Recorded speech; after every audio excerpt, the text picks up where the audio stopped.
Hai sahabat inspirasi, kembali lagi di Kapten Faisal New, di mana setiap episode adalah langkah kecil menuju pencapaian besar.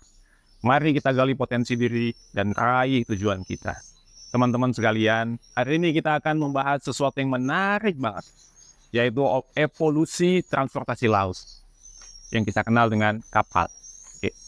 Kapal sudah ada sejak zaman dahulu, bahkan sejak zaman Nabi Nuh. Bisa dibilang kapal ini adalah salah satu alat transportasi paling tua yang kita kenal.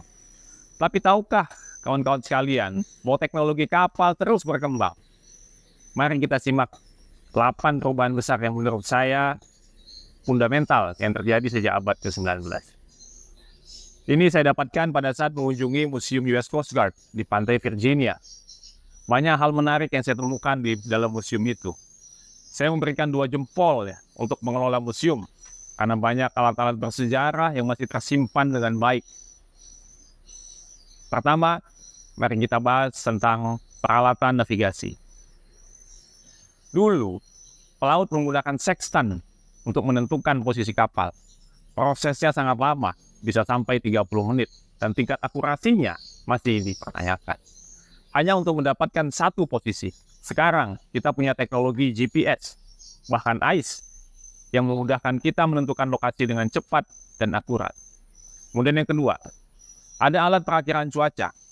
Dulu kapal tidak punya alat elektronik untuk memantau cuaca ke depan, membaca, memforecast, memperkirakan apa yang akan terjadi di depan secara real time. Berita cuaca dikirim lewat telegraf. Kemudian sekarang kita sudah punya satelit dan perangkat canggih yang bisa memberikan informasi cuaca secara cepat dan akurat. Kemudian yang ketiga, kita juga tidak bisa melupakan desain kapal. Kapal zaman dulu hanya menggunakan layar dan bahan kayu, yang tentu saja membuat pelayaran menjadi lambat. Saat ini, desain kapal sudah mengikuti peraturan internasional dan jauh lebih efisien. Bahkan sudah muncul teknologi unmanned ship. Pada abad ke-19, kapal lebih sering digunakan untuk pelayaran pantai. Namun sekarang, kapal sudah bisa melintasi samudera dan benua dengan lebih mudah. Dulu, kapal dagang menggunakan tenaga uap, turbin. Namun mesin uap membutuhkan ruang besar dan banyak tenaga. Ini mesin kapal lebih kecil dan efisien. Misalnya, sebuah kapal kontainer milik Mars yang panjangnya 300 meter hanya diawaki oleh sekitar 25 orang. Sangat efisien, bukan? Kemudian dulu pelatihan ABK sangat jarang.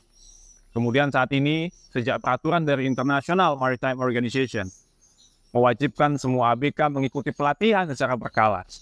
Ini merupakan langkah besar untuk meningkatkan keselamatan jiwa di laut. Selain itu, teknologi internet juga mengubah pola komunikasi di kapal yang membuatnya lebih efisien. Bahkan kita tahu sekarang teknologi dari Starlink sudah bisa menjangkau dunia maritim, sehingga internet menjadi lebih murah dan lebih cepat. Saya sangat senang bisa mengunjungi museum ini. Saya bisa melihat bagaimana yang dulu dan yang sekarang teknologinya yang sudah sangat berubah. Mungkin itu saja, sekian dulu yang dapat saya sampaikan 8 evolusi transportasi laut. Jangan lupa like, komen, dan subscribe untuk konten-konten menarik lainnya. Semoga Indonesia juga bisa kita membuat museum seperti ini. Sampai jumpa di video-video selanjutnya. Salam inspirasi.